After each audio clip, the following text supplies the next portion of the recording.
Alright, so I want to do a video on making early game currency, and I think it's useful because you won't be able to play smoothly or progress smoothly, and I think the best way to do that is to make some early game chaos, and we'll start with why. So, why do we want to make chaos? Obviously, because we want to get our gear, and with better gear we progress. So I think progression is what we want to do what we want in the game, whatever goals we have. There's some other reasons though. So if you're in hardcore, which is what my main experience is on, if you're in hardcore trade, there are actually issues with scarcity. So some items may be super rare, such as a natural instinct. That is a pretty rare jewel, most leagues, and it's pretty valuable because of its rarity and its usefulness. So if you want to be able to buy some items before they leave the market because of other players buying them, or people are dying with them, or they're quitting the league, then you won't be able to get it when it's there. So even if it's really expensive, you won't be able to get it. So that's one reason. Or if you have IRL issues, or not issues, but let's say you have a vacation, holiday coming up, or you have something pop up in real life, maybe you'll have the chaos saved up, so when you come back, it won't feel as bad getting back into the game. So let's go with some methods. I think the best method by far is to just flip currency and items. I've seen many people with hundreds of chaos, even in hardcore trade where there aren't that many players, but they're going to have hundreds of chaos in the first few days because of they're just making extra currency off of margins. So even if it's not the only method, I think this is probably the best method. So if you're in your hideout, you don't need to have a strong character. You can flip currency and items, but it is not for everyone. But I think it's worth mentioning because it is probably the best method. Next is the most basic method is maps. So you want to have a ton of monsters, so like density, and then you want to be able to run them fast. And I think the best method or best reason for this coming up is actually with the shrine or domination. So I think this is the most consistent because we have Atlas device to back it up, and also we have map device, and we also have the Atlas tree, which we don't know everything for it, but these are the main reasons why I'm going shrine. So if we go to Twitter, we will see that GG posted this. These are all the mods for this upcoming league. Domination is your shrine. So this is for early game, these methods, and I think it's relatively the cheapest. So it'll be the most consistent and cheapest addition because shrines give you monsters, and then once you pick up the shrine buff, that will help you speed through maps. So more monsters, more speed. This hits both of those boxes for mapping, and I think that's the best for early game. Later, there are more expensive methods, but I think those are worth it, especially Harbinger. There's a new fractured currency, but this video is basically for early, and I think Domination is just better than Anarchy. Anarchy is kind of spooky for hardcore, and softcore it might be worth doing, but I'm not sure. I don't have enough experience, but for hardcore for sure, I would not do Anarchy over Domination, at least early on. And then we can go back. We can use our current, let's go to another. So unfortunately, we won't be able to get a Atlas tree before the league launch. GGG just posted this recently. So we will not have the new 2020 gems. We will not have the new Atlas tree before launch due to technical limitations and time constraints. So unfortunately, we'll have to do what we have. So in the main game, we still have this old Atlas tree. There will be some changes, but mainly to bossing. So I don't think like league mechanics should be affected too much. So if we just type in shrine, we can see that there are nodes that will buff it.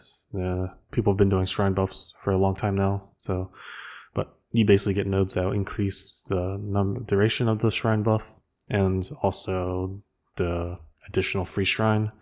So free monsters and free speed, and then later on we can get more power from those buffs and even more monsters. So if I were to make a tree, it'd be something like this. It would be something like this, where I would grab all of these nodes. Actually, let's grab these because I would want higher tier maps. So help me progress through maps if I want to progress through my Atlas.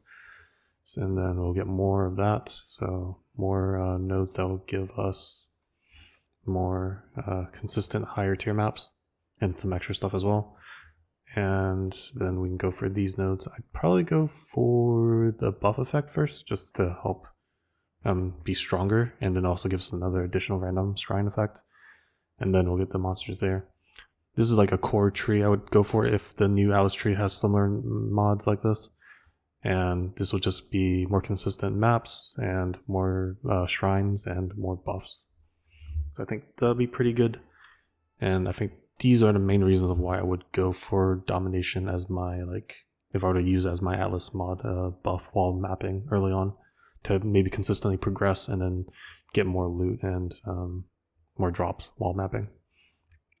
And then let's go for other methods. So we have Chaos Recipe. So super basic one, something you would probably do within the first few days. Item level 60 to 74. If you sell them un-ID'd, you'll get 2 chaos. If even one of the full gear pieces is ID'd, you only get 1 chaos. I think this is worth doing and worth mentioning. You don't have to rely on other players trading with you, and it's pretty consistent. If you want to focus on it, you can make a ton of chaos that way. Personally, not something I'd like to do. I would probably only do this like as a side thing, where at the end of a map I fill up my inventory with rare items and then dump those into a dump tab, and then later on would vendor it if I need the chaos. Like if an item comes up, then I need to get some quick chaos. That would be how I would do it. I would rather do this than converting chaos. So what else can we do? We can do league mechanics. Some league mechanics are better earlier than others. I will only go over a few because there's a ton of league mechanics you can do. Whatever you favor is probably a good moneymaker. I think one of the best ones is Heist, though. It gives you a ton of basic currency while doing Heist, and then later on, if you do blueprints, you can make a ton of currency that way as well from selling the unique items or the alternate quality gems. I've heard of, well, there's a ton of posts on Reddit. I've heard that people have mirrors by the end of the first week doing this.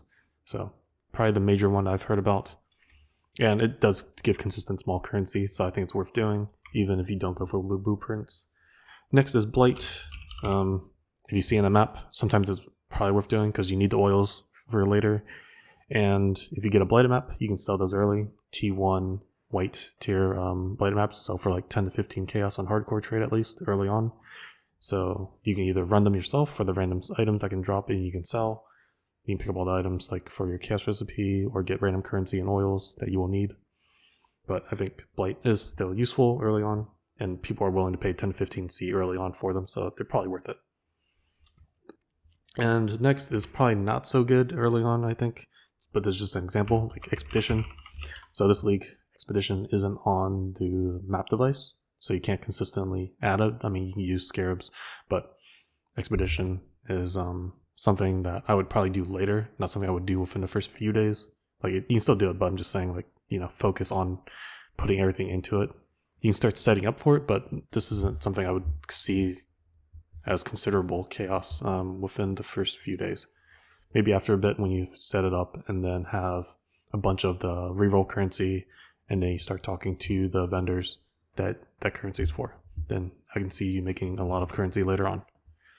And I think the major thing is you need to just sell everything that you're not using.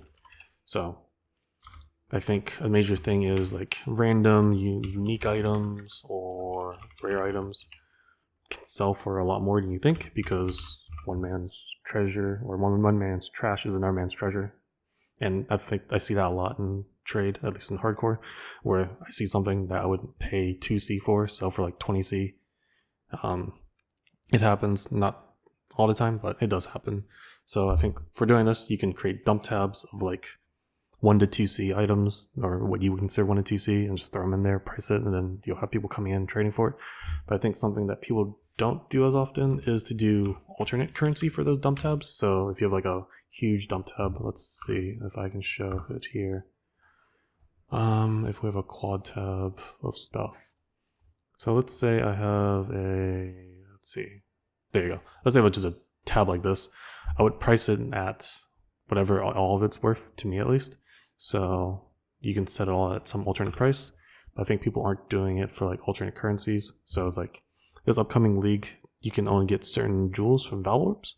So I think Val Orbs will keep their value to chaos ratio a little bit longer because people are looking to spend the Val Orbs for those unique gems, or regret orbs because people want to respec, or alterations usually start at a high ratio, like 10 to 20 to 1C, and then later on they're down to like 8C later in the league. So you can create value by trading for like alternate currency that may be currently worth as much as the chaos or equal to it, and you'll get your trades done faster that way instead of just hoarding onto your items waiting for chaos trades only. So I think alternate currency trades are really useful, and then it also saves you time. So by trading an alternate currency, you don't have to do conversions. Like I said, I would rather do a chaos recipe than convert my currency for chaos, because usually you're losing out on the rate. So if you have people converting for you while you're doing the trade, like let's say Val Orbs are equal to chaos 1-to-1 for the first few days, then you're getting that value out of it, right? You're getting like 1C effectively for items that would be harder to sell. So by using alternate currency, you're able to make more trades and then make more currency faster. And another one is to sell things in bulk.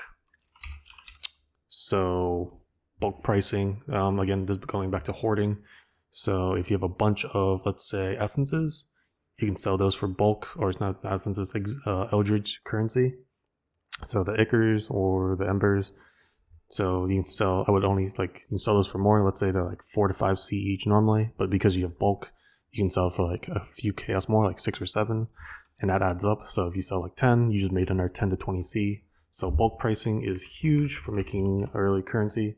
So if you can build up a bit in the first few days and then sell it for a bit more than the market price, that adds up to a bunch of chaos orbs.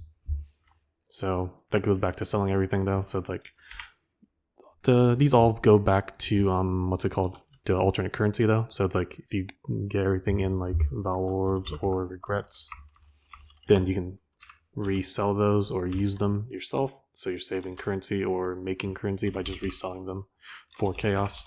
So Val Orbs, regrets, people will need those because mistakes happen or they're trying to make something. So I think these are pretty good methods to make early currency. But if you have, and then you can also combine these, right? But all these like work together. So it's like you make a bunch of stuff. You do chaos recipes, but then you need to sell stuff. Or you can even like go back to even like you make all the currency from chaos recipe, buy stuff maybe you want to use, but then you don't use it. So you just flip it back on the market for more. So all these can work together in different combinations, but I think these are pretty basic, simple methods of making extra chaos on top of whatever you're doing. Or you can focus on some of these methods to help make that chaos. If you want to talk about, or if you guys want to hear like more in-depth stuff, let me know. Maybe I can go into it. Like I've only talked about a few of the league mechanics. I haven't really shown too much of what I do here. I think I just showed like if I create a dump tab, I would just price it all at one value. Let's say like this. Actually, yeah. So it's like this is like just selling maps, but that's one way to make money as well.